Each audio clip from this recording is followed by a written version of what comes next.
Xbox On. Hello, everybody, and welcome back to the Xbox On podcast, the show with one host about one console, the Xbox One. I am said host, Jesse DeRosa. In today's episode, we will be talking about the latest Xbox news for the week of June 26, including new rumors about just how many models of the next generation Xbox we will see, our first bit of news about the Halo Infinite beta, and much more, so stay tuned.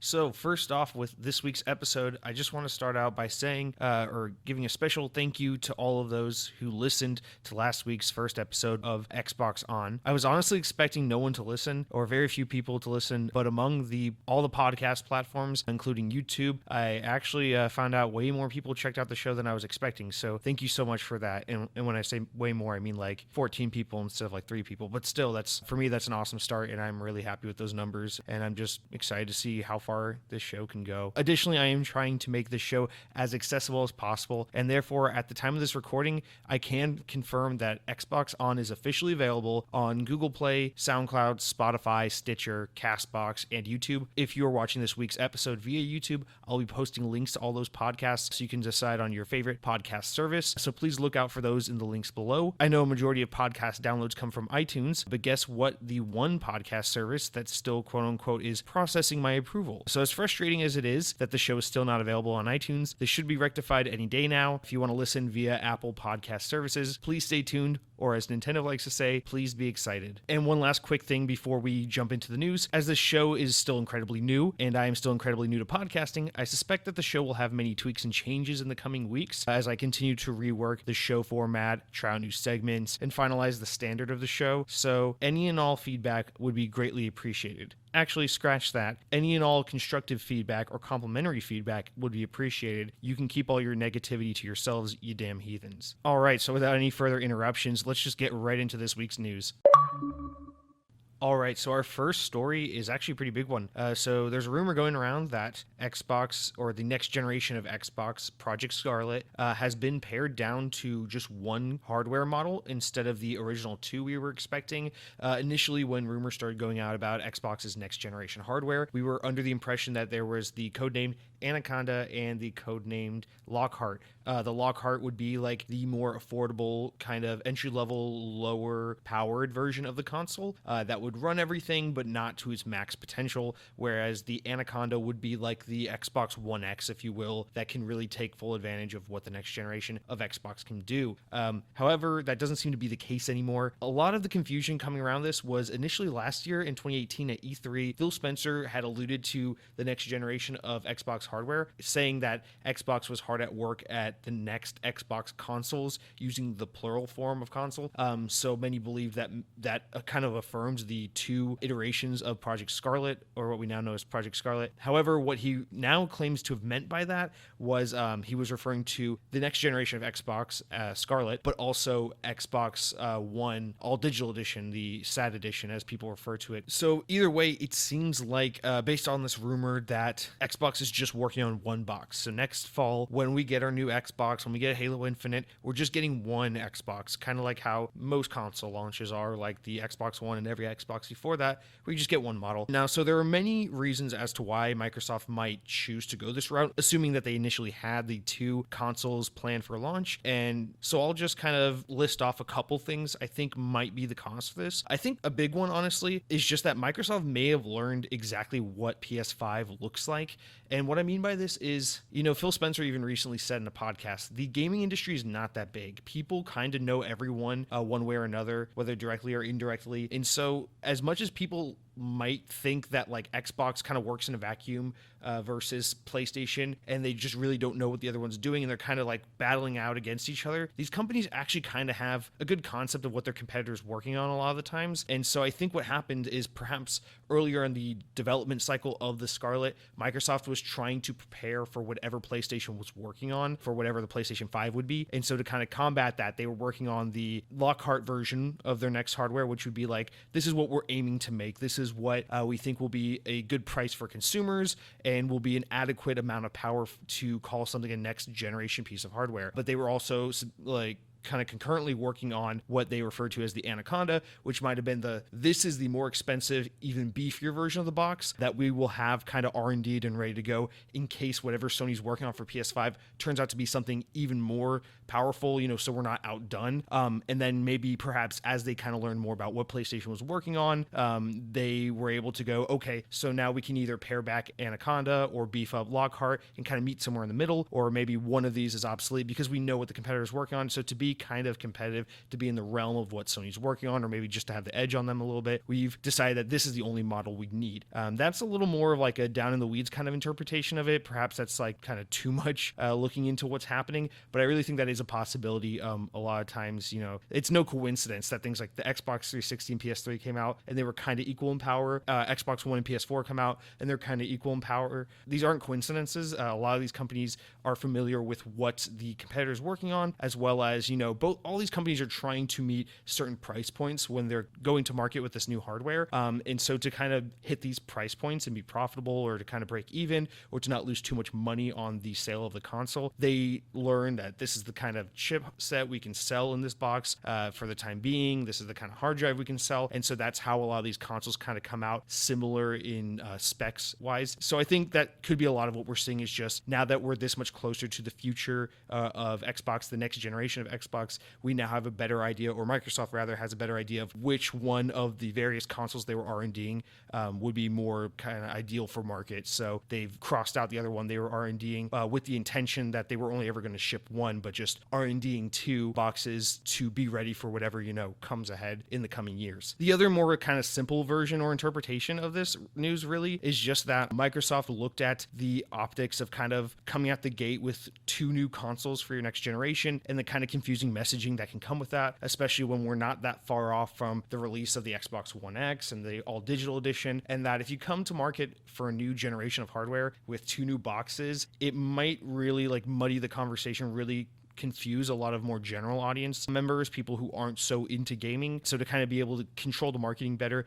and to really ensure that they knock this next generation out of the park, which, let's be honest, Xbox really needs, they've decided on just one box to kind of be able to control and really hit out of the park that messaging as best they can. And that's also probably equally, if not more plausible reality of what's happening here. But I just thought both of those would be interesting takes to kind of explore. But nonetheless, judging by this rumor, it looks like next fall when we get our new Xbox hardware, we should just be getting the one box, which should make it a lot easier for all of us. Now, the big question that still leaves is, what are we looking at in terms of price? Because based on the little tidbits of information we recently got from Mark Cerny about what the PlayStation 5 is going to look like, and based on what we know about Project Scarlet from a couple weeks ago at E3, these next generation consoles look pretty powerful in the sense of like these solid state drives and just like this no loading thing. They sound expensive. I'm not a hardware expert. I'm not going to get too into the weeds about the specifics of the hardware because I just don't know too much, but it doesn't sound like these guys are going to be able to easily hit the $400 price point that kind of PS4 came out the gate with, which I find to be really the sweet spot for new hardware. So either these guys have to, PlayStation, Xbox have to kind of eat the cost of this next generation hardware, or they're going to have to, or they have some kind of technology or access to new hardware that we just don't know about otherwise. Because I mean, if you use these specs and compare them to like the PC market, these would be pretty powerful PCs for as far as we know. However, packing it all into a console, again, it's just, I don't know how they're going to hit that like sweet spot of like a $400 box. That being said, of course, Microsoft is ordering parts for their new hardware in mass quantities. Them buying a solid state hard drive to put in like millions of Xbox units costs a lot less than like a consumer buying a solid state drive for his personal computer. So it's not quite the same thing, but still interesting to see. It looks like Microsoft is going to go with one box. Let's just hope they are able to like hit it out of the park with that whole checklist of things this next box has to have in order to really captivate gaming audiences, so they don't have a kind of repeat of the Xbox One reveal, which I really don't think they are going to have. I think Phil Spencer and the team at Xbox really knows what they're doing right now, and I have no doubt that regardless of how well Xbox does relative to PlayStation in the future, the next generation of Xbox is going to be an impressive one. All right, so let's jump into our second story. So Phil Spencer actually posted a 1,200-word essay on a Microsoft blog called Video Games, a Unifying Force for the World. And in this, the piece of news from this essay that really spoke to audiences was kind of the talk of the key aspects he was talking about in this article seems to be about adding like moderation features to Xbox Live to make the community a little more all age friendly, to kind of control and vet out inappropriate language and just kind of toxic communities, which, I mean, anyone who's played video games online knows that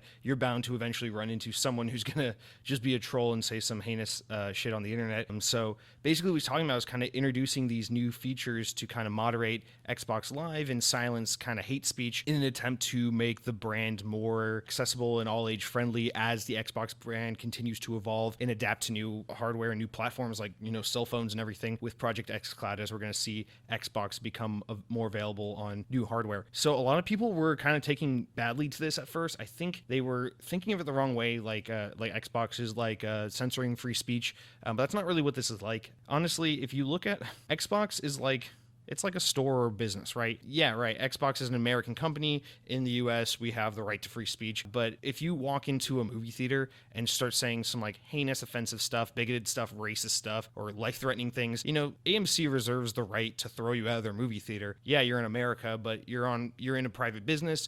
AMC has the right to kind of have their guests adhere to their code of conduct and enact or remove you if they find your behavior or your speech to be kind of out of line with what they're looking for. So I don't really see how this is any different, where you treat Xbox Live like the private business, the place you come to Microsoft's property, to Microsoft's place, and if you come in there and engage in a way that kind of betrays their code of conduct, I don't see why Microsoft doesn't reserve the right to remove you from that community. So I don't really see this as a ban on free speech. I just see this as them kind of saying, hey, these are the parameters for how we want our community to look, and if you're going to come in here and disrupt the order, then like you're free to go continue to be an ass or continue to say the things you're saying, just not here. Just go somewhere else and do it, because that's not what Xbox is all about. So honestly, I didn't have anything really against what Phil Spencer was saying here. He's just talking about making gaming more accessible to everyone, regardless of your age or ability or your location or what you play on, just any of the things that make people different from one another, that they're going to introduce these new features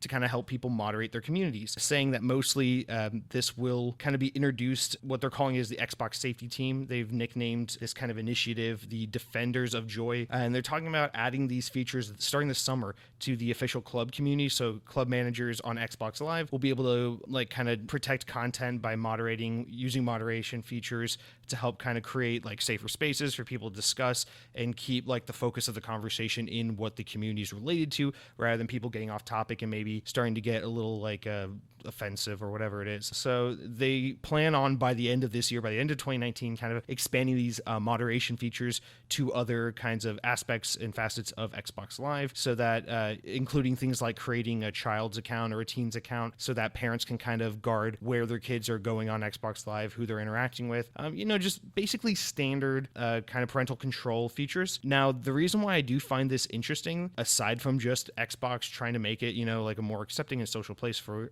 all, is that, if you think about Xbox Live going off the Xbox platform, not just console, not just Xbox console, not just PC, and not just like phones via xCloud and stuff, but I'm talking about like putting Xbox Live on Nintendo Switch. We all know, if you've ever played a Nintendo piece of hardware, how incredibly protected protective Nintendo is of children. That's why Nintendo online services are absolutely horrible and have been forever, is because they use these excuses like, we don't want children connecting with strangers online and having bad interactions. Nintendo's a family brand. They want to keep that pure light association. Perhaps like things like this could be a result of other people twisting Microsoft's arm a little bit, saying things like, if you want to eventually get Xbox Live on Switch, we need to know that you have the moderation and the parental control features to really help us be able to maintain the Nintendo standard of, if your kid's going to pick up a Nintendo console and play video games, that they're going to be able to have a safe and family-free or a safe and family-friendly kind of environment to engage with other players. So there's always that possibility as well. But then ultimately, this is just Xbox really saying, hey, we're opening up the options for players to kind of customize their experience so they can go online and kind of, those who are afraid to have these negative experiences and engage with these certain types of people, we can help them kind of avoid those encounters.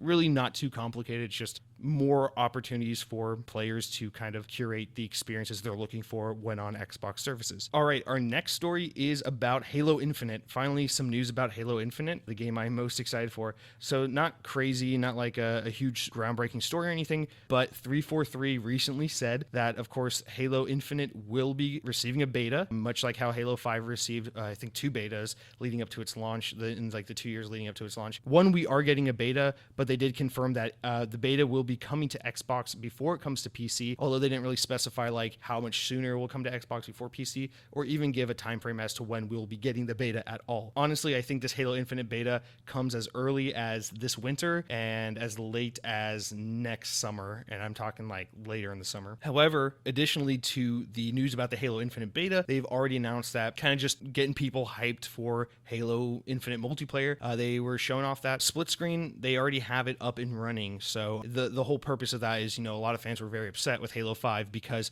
it did away with the split screen. It did away with the LAN options. So the only way to really play co-op or through campaign or any of that was to play via Xbox Live. And I know for a lot of Halo players, the seminal Halo experience is kind of like the all-nighter sleepover with your buddy playing through Halo. So people were really upset when Halo 5 didn't have that. And it was a couple of years ago that Bonnie Ross over at 343 vowed that, like, going forward, Halo will have split screen again. We're sorry that we upset so many people, disappointed so many people. We will rectify that, make sure that's going forward. Halo continues to be that experience that we all know it for with split screen. So it's just kind of them making good on a promise, saying, we haven't forgotten about you. Remember to be hyped about Halo Infinite because we're going back to what you love about Halo. We're going back to like the big LAN parties and the split screen co-op and all that stuff.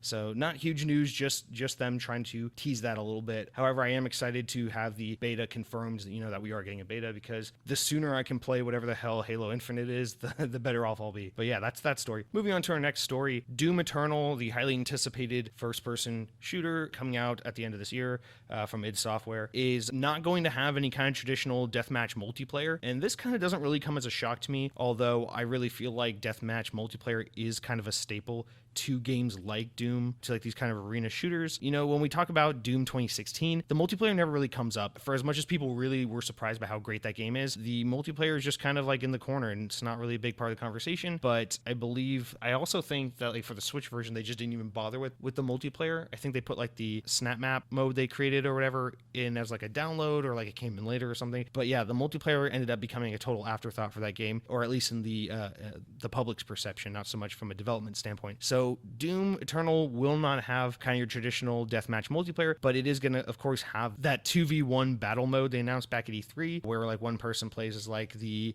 kind of tricked out, beefed up human, when the other two play as like demons, and they have their own abilities and skills, and then it's kind of like which side wins, that kind of thing. So I think this is actually kind of a smart move, because when you look at like the multiplayer landscape, not only are there just so many games these days to get your kind of online shooter multiplayer fix, but we really see that traditional kind of deathmatch thing kind of falling to the wayside, as there's just such a big competition between like multiplayer games looking for players' attention and time. And it seems like really the bigger games these days are like your hero shooters, like your Overwatch and your battle royale stuff like Fortnite and Apex Legends and such. So it just doesn't seem like your traditional kind of deathmatch multiplayer really has the impression that it once did, except for, of course, exceptions like Call of Duty and whatnot. So if you're gonna have to do multiplayer in Doom going forward, I think it is smart for them to try something different. Although I really personally don't see this battle mode taking off. I do respect the fact that they're going to try to do something unique, try to do something different. And you never know, those kinds of things, those can go highly rewarded if people really find something special about it. But there really doesn't seem to be much of a rhyme or reason as to which kind of new gameplay modes stick and which ones just kind of come and go without it much of like any kind of notice from the audience. Despite how much people like me love playing deathmatch, it just didn't really seem to work on the last Doom, and I'm glad they're not wasting their time and resources really investing in that or doubling down on that, and they're just putting that time and effort into presumably the campaign, and I guess this battle mode too, which who knows, maybe it'll be amazing. We'll see how that goes. We'll see how that pans out in a couple months. All right, all you EA haters out there, this next one's a pretty big one. EA Games CEO Andrew Wilson has admitted to Anthem's failures kind of as a game. This is a pretty big deal. In an interview with GameDaily.biz, Wilson came out and said that the two-player demographics they were attempting to target was your traditional like BioWare fan that's looking for more story-driven content, and the other was the action-adventure type content, like the Destiny player, the guy who wants to play for tons and tons of hours and come back for added content and do the loot grind and all that. And what they basically admitted was their calculation was off, and they really didn't reach either audience with what they were trying to do, in an effort to kind of appease both audiences. They really catered to neither and really kind of dropped the ball in the game overall. So basically he admitted that, people that were looking for like a Destiny-like game weren't finding enough content, and the people that were looking for like a deep BioWare-like game weren't really finding enough of a story. So kind of dropping the ball with that, he just goes on to say, moving forward with Anthem, it's not over. We're not giving up. He says, quote, "If we believe that the very core of the game wasn't compelling people, if we believe that the very core of the characters weren't compelling for people, or the javelin suits weren't compelling, or traversing the world and participating in the world wasn't compelling, and if we hadn't made further promises to our players, we might not be further investing." So basically what he's saying is Anthem might just be cut off and dead, really, if they hadn't made all these promises, if they hadn't teased what a giant game it was going to be. He goes on to say that the teams at BioWare will continue to come to work every day and listen to their players, old and new, and seek to deliver on the promises they've made to those players. That is what you're seeing with Anthem today. So I find this story really interesting because from one perspective, EA is in a situation where they cannot drop the ball in terms of the support for Anthem. They are on players' bad sides so much right now that if they just said, yeah, EA or Anthem totally didn't pan out, it sold well in its first few weeks, but people hated it, it dropped off really hard immediately, and we just haven't seen it pick back up, we're banning this. If EA did that, there would be virtual riots, throughout Reddit and Twitter and in the gaming sphere, because people just love to hate EA, and, sometimes rightfully so.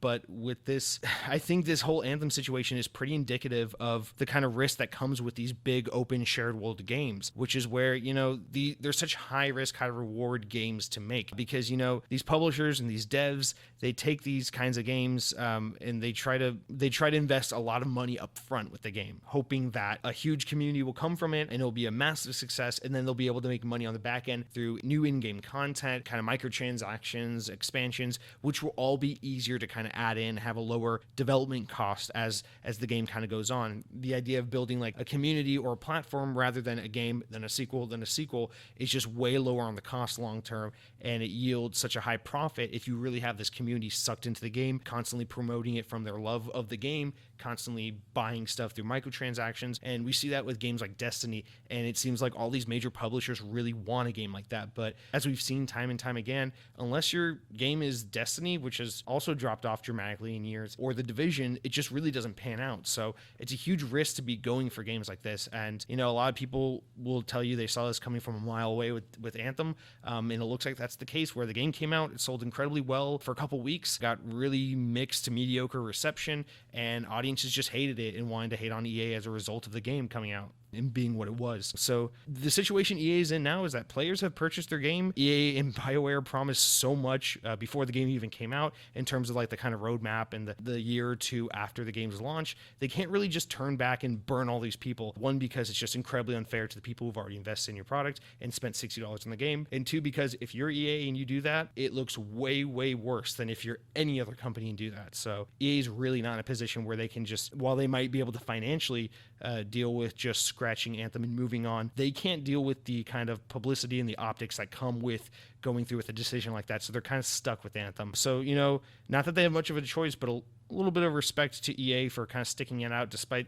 how poorly Anthem seems to anecdotally be performing all these months after its release. I wouldn't be surprised, honestly, if in a year or two we see Anthem kind of have a No Man's Sky kind of story of going from like this game people just really didn't like at first and got a lot of shit for in its earlier life, but then kind of goes on to just the team puts their heads down, goes to work, and just keeps working on the game like just tireless hours until you look back in 2 years and you go, wow, this is an entirely different game from what it was when it had initially launched. You know, who knows, maybe Anthem will go on to be an incredible game in a couple of years' time, but at the same time, you can't really blame players who were there day one and were burned incredibly bad and don't really have the desire to go back and give EA any more of their time or money, because I understand those things are precious commodities that not everyone can just go around throwing around, and it is a little negligent of EA to be willing to throw out a game that's so half-baked in the first place and just being willing to take advantage of players' time and money like that. So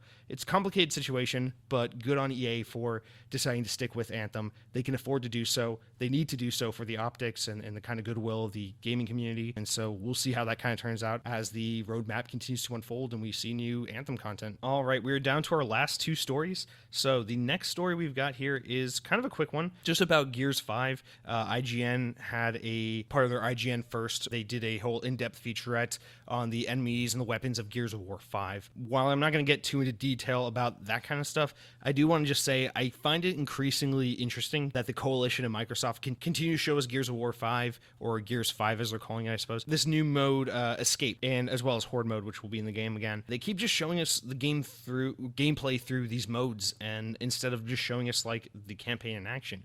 I know last year when it was announced, they showed kind of the campaign cinematic trailer. It showed a little bit of gameplay in that story trailer, but I just find it so interesting that the game comes out in September, and I expected it to be a huge part of Microsoft showing at E3, but instead they just show this really like ambiguous like character trailer, and then they showed off this new escape mode, and then it was just like, forget about the campaign. I almost wonder if this is their way of saying, like, at this point, everyone knows what Gears of War is. We've played Gears of War, we've seen Gears of War. We'd rather show you what's really new, which is this new multiplayer mode we're working on. As far as the story goes, we're not going to spoil anything for you. Just know that if you've been playing Gears of War games up through now, this game will be a continuation of that story. It will be more Gears of War campaign. So rather than just showing you more campaign footage, let's show you this new game mode we're working on, so that people who know what to expect from a Gears of War campaign will just know they're getting more of that, and players who've never played Gears of War or perhaps are looking for something new can see this new and subjectively exciting mode they're working on. So I do just find that a little interesting that this close to launch and still the kind of information we're getting on Gears 5 is still like about this new mode, and we just know so little about the campaign. And interesting way to kind of market a game leading up to its release, but we'll see how it kind of pans out for them. Anecdotally, it just seems like Gears of War 4 kind of underperformed much in the way with Halo 5. It just seemed like, you know, people aren't as hungry for these Xbox franchises as they once were, especially, you know, of course, the 360 era where these franchises were massive and Microsoft was so on top of this stuff. It just seems like these franchises have fallen so much to the wayside these days, and especially in a world where the market's so PlayStation dominant and people really love and have an affinity for these big budget Sony AAA games. I mean, for myself, as much as someone like me really enjoyed Gears of War 4, it's actually my favorite Gears of War game. For as much as I love Halo 5, Halo 5 is arguably my favorite Halo game. I mean, Halo 3 would like to have a conversation with that opinion, but it just seems like, you know, the diehard Gears community, the diehard Halo community, we're here really keeping these franchises alive. And of course, there are casual gamers who still love these franchises dearly, but it just seems like the staying power, the kind of sting of these franchises just doesn't exist the way it used to. And it makes me wonder. I mean, obviously, this conversation has been being had for a while now, but like Microsoft has to come out with something new, because if these franchises are going to persist the way they have, they really need to come out swinging with some additional IPs to really get the other gamers, the PlayStation gamers, the lapsed Xbox gamers really excited about this brand again, which of course that's the whole purpose of all these studios they've been acquiring. So needless to say, these new games, these new franchises are on the way. I just think Gears of War 5, especially being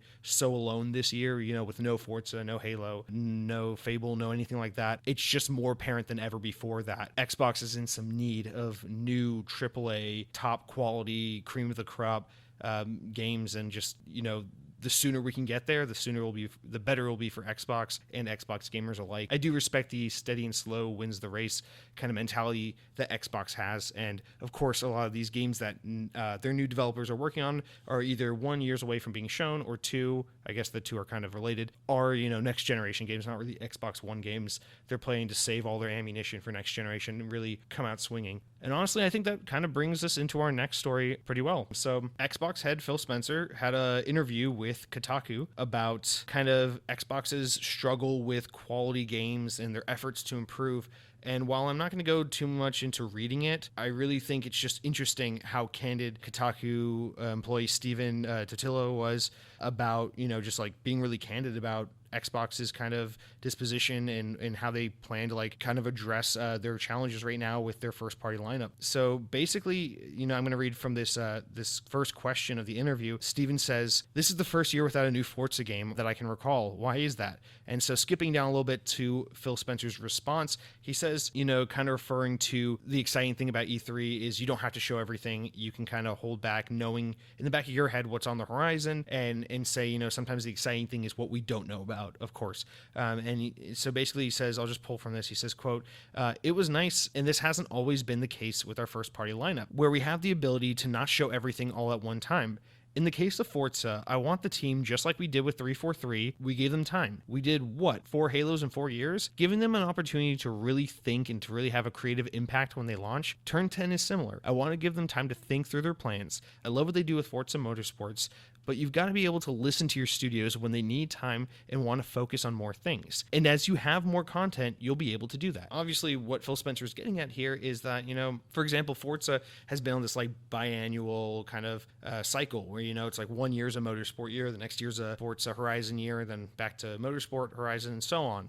2 different studios making those. Turn 10 makes the classic Forza Motorsport, and Playground Games makes the Horizons games. So basically what's happening here is Spencer's talking about his studios saying, hey, I know we normally make a Forza every 2 years, but we could really impress people with the next Forza if we broke the cycle just for the sake of having a new Forza and really took the time to invest in new features, perhaps new engine improvements, new game modes, whatever the case may be. And he's saying that with Halo as well. This gap between Halo 5 and Infinite, I think, might be the largest gap we've had without a Halo game. Reach was 2010 and 4 was 2012.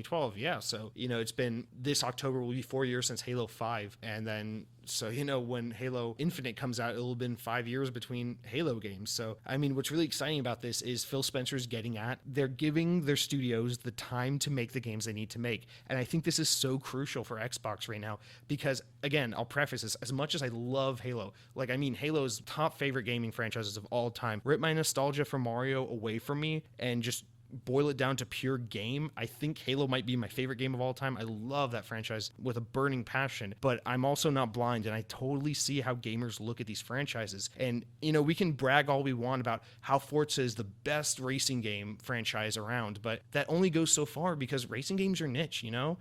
People aren't like burning. People aren't like, oh man, I just played Dark Souls 3, and I just played all these like Souls games that people are crazy about, and Spider-Man and God of War and all these PlayStation games people love. Like, what do you recommend next? And you go, well, Forza Motorsport or Forza Horizon 4 has a 97 Metacritic score. It's like, okay, that's great for Forza fans, but that's not everyone. Xbox really needs to come out swinging with new games that cater to wider audiences, that grab newer demographics of gamers. And the problem is, like I was just saying a moment ago with the Gears story, Gears of War, Halo, they're not hitting like they used to. Forza, it's too niche. Franchises like Fable, where are they? There's rumors that we've got a new one on the way. I don't doubt that, but it's like this is the position Xbox gamers are in. Now, of course, Xbox is clearly addressing this. That's why they're acquiring so many studios. But what makes this interview so interesting is because for the first time, it's really an example of the public getting to see, or Phil Spencer in a position where he has to address this. He can't really beat around this question because it's a pressing thing that's been on the minds of gamers pertaining to Xbox for years, and here he is addressing it. Basically, what Steven goes on to ask him or to mention is that when he spoke to Phil Spencer back when he was the head of first party for Xbox back in like 2007, he was talking about how it's better for Xbox to have fewer studios so they can focus on really high quality games, a couple of really high quality games, than have a bunch of studios and a bunch of games in development so that you have like a massive lineup of mediocre to good games, quality over quantity. But he's saying, how have you changed your tune? Because clearly you've acquired so many new studios. We've got so many new games in the works that we don't know about yet. How do you justify something like that considering your original stance? And so he says, and I'll quote this, "The support that we're getting now and that we've had over the last couple of years has allowed us to invest in our first party, adding 8 new studios and really create room for us to focus on the quality. I feel good about what Rod Ferguson has done with the Gears of War studio at the Coalition, what Bonnie Ross has done at Halo with 343 Industries, and what Alan has done with Turn 10, and what Helen has done with Minecraft, etc." So basically what he's saying is, I'll continue the quote to add more context. It's not about PRing you with whether or not all of our studios are great or not. I think what I see now with Matt Booty running first party and a number of studios is that we have a great number of games in development. I don't feel that I need to announce things at the wrong time in order to win some rating system somewhere. I feel like I can give teams the time they need in order to get the right creative positions in place so they're building the game that they want to build. And when things require more time, we can afford to make sure that they're given the right amount of time. Basically what Spencer's getting at here is, the more studios they have now, the more of an excuse they have to say, okay, we know you're used to a Halo every 3 years, but now you're going to get a Halo every 5 or 6 years. And you want to know how we're going to justify that? We've got these 8 other studios working on games. So while it might be a little bit longer to wait for a Halo, look at this new game the new studio at Playground's making. Look at what the Initiative's making. Look at what Double Fine's making. All these different studios they have. The way they justify it is they've got a new first party game coming out from a different developer constantly every year, every 6 months, whatever the case is. The point is that this new acquisition of all these studios will allow them the ability to come out with more content on a consistent basis while allowing pre-existing companies or allowing just these studios in general to be able to take more time to really perfect and really make special games. And I read this as Microsoft saying, without saying, we know Halo 5 didn't light the world on fire the way Halo 3 did. We know Gears of War 5 doesn't have people nearly as excited as they were when Gears of War 2 and 3 were announced. We get that. So here's what we're saying. We're going to reinvent the wheel with Halo. We're going to make the best damn Halo you've ever seen in your life. And here's how we're going to do it. We're going to take twice as long to develop the game, and we're going to give you a bunch of other games from varying other studios while you wait for it. And then those studios will also have the opportunity to make bigger and better games than they've ever made before because they'll have the next Halo or the next Gears of War to play while you're waiting on their games. And that's the benefit to having a bigger portfolio of studios. And I think the way Phil Spencer's trying to justify the quality over quantity argument is that, these studios they've acquired as well as the studios they built are from proven talent. These studios have, like, Double Fine has a crazy history. People know Double Fine. They make great games. The Coalition has proven themselves with the Gears of War franchise back when they were at Epic Games and even now as the Coalition. The Initiative is formed by industry veterans who have proven themselves through work on games like Uncharted and whatnot. So the point he's trying to make is we have veteran studios, we have top tier talent that know how to manage themselves and that we put our faith in. So if they tell us, we don't need you breathing down our neck, telling us this about a game or when we need to have it out, if you just give us the time and resources to make the game we want to make, we promise you a really high quality game. And I think what that means is just we're going to be waiting here for a couple of years, twiddling our thumbs with not much happening in terms of first party Xbox.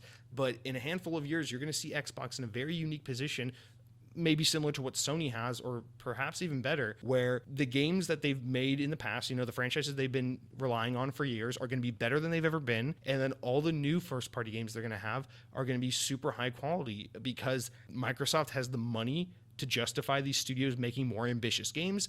And these studios have the track record and the talent to really invest in unique and kind of proven content because we can see their past, we can see their game history and see that they're known for making great games.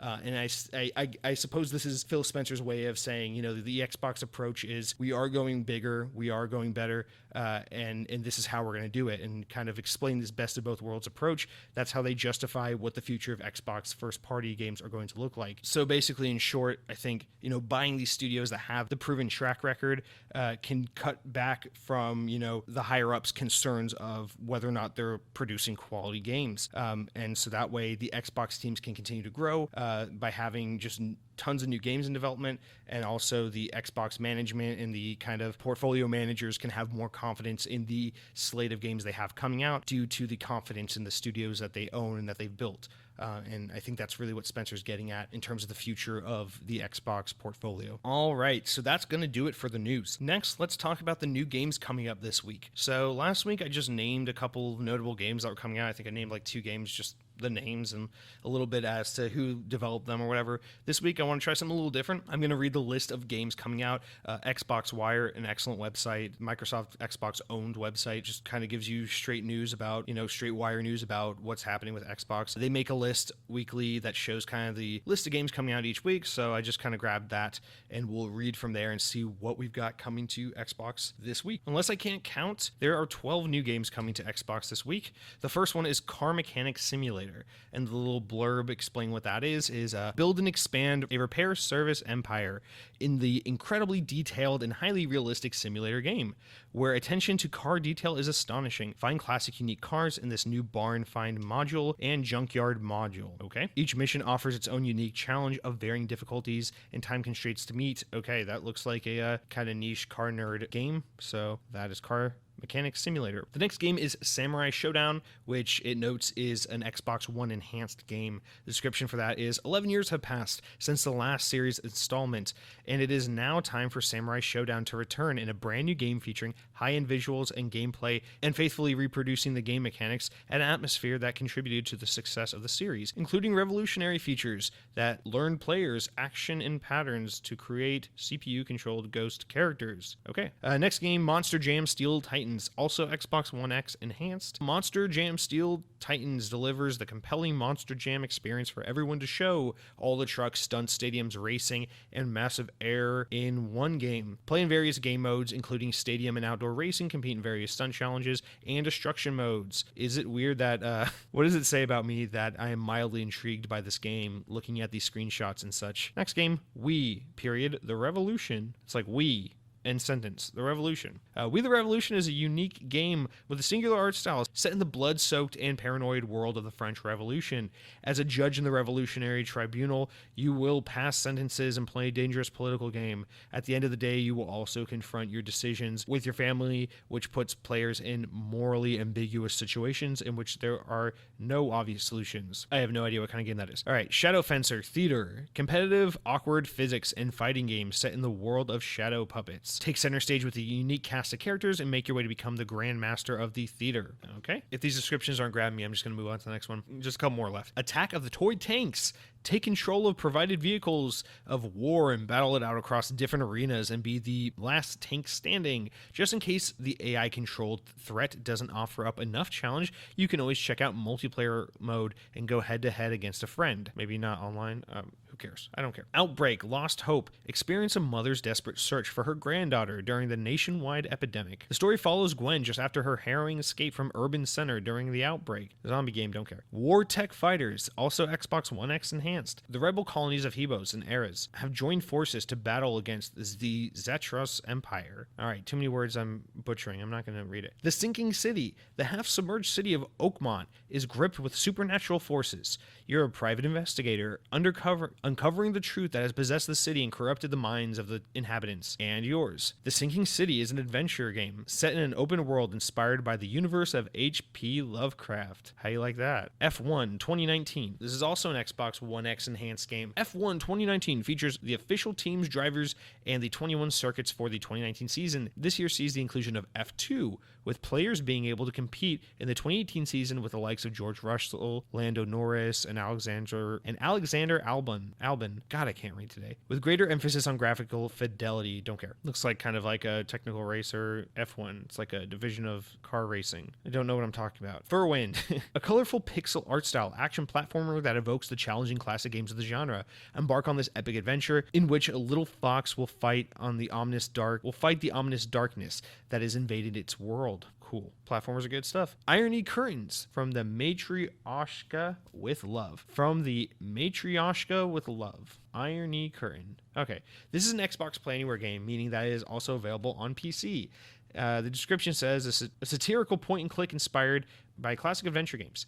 It smuggles you out of the comfort zone and throws you into the middle of a Cold War spy intrigue where there's an even bigger game being played. Jump into the wacky spy adventure, uncover secrets of the bizarre community, country, and powerful capitalist empire. Witness the story full of unpredictable twists and turns and discover the true agenda of the mysterious supreme leader. All right, I don't know if I'll do that again next week because just reading it, I feel like that was probably a boring segment. So thank you for bearing through with that if you did. Wrapping up, we'll talk about the games coming to Game Pass in Gold as well as our Game Pass Spotlight of the Week. So the game coming to Game Pass this week, as I mentioned on last week's show, Game Pass will be getting Torment Tides of Numenera, me with the pronouncing words today. That'll be coming to PC, and Goat Simulator will be on both PC and Xbox, although I'm pretty sure it's been available on Xbox for a while. But as a reminder, the game's leaving Game Pass in the next few days on June 30th. Remember, June 30th, these games are leaving if you care at all.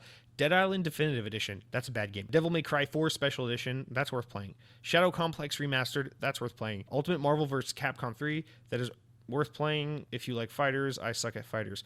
And then, of course, Zombie Army Trilogy, which was my Game Pass Spotlight game last week. Cannot stress enough, try that game out before it's gone. It is so good. You only have a few days left. This week, Games with Gold. Last week, I forgot to mention Games with Gold, which is an absolute embarrassment, seeing as it's such a big part of the Xbox Live experience.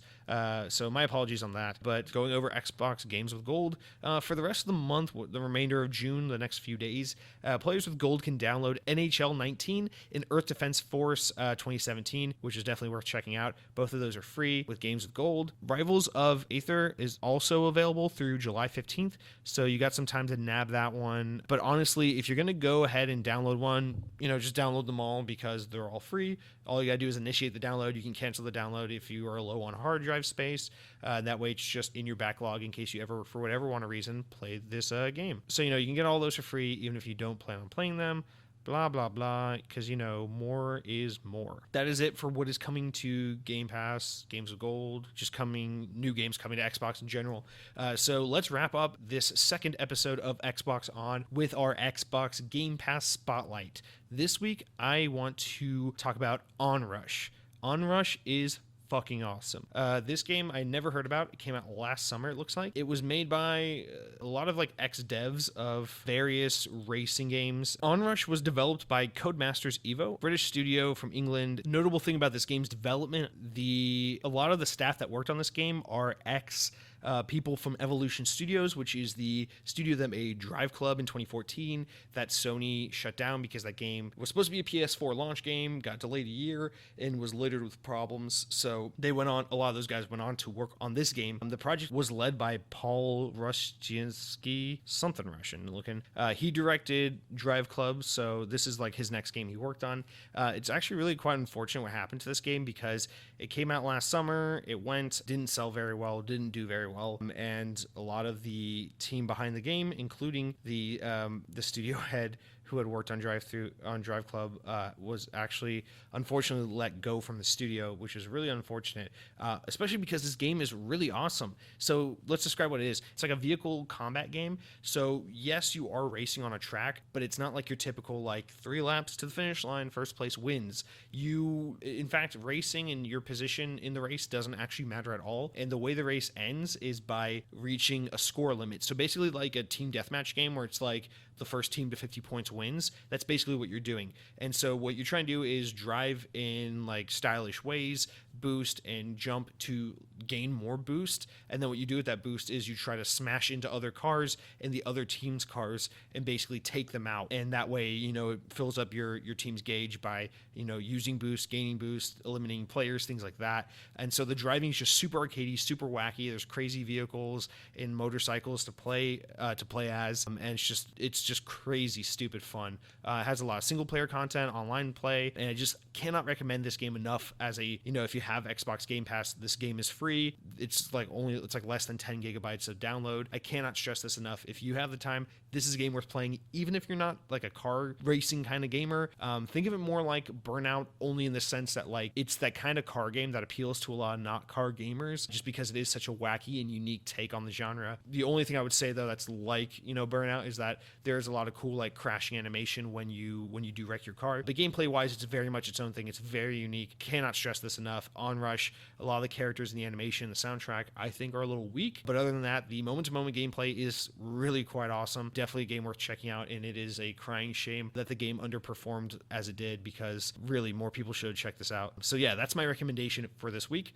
And with that said, that will do it for our second episode of Xbox On. Thank you so much again if you listened all the way through to the end. I know this one was a little longer than last week's and be a little more drony in some places. So again, feedback is super welcome to let me know what you did and didn't like, suggestions if you have any, and just, in general, thank you so much for listening. And we will be back next Thursday for episode 3 of Xbox On.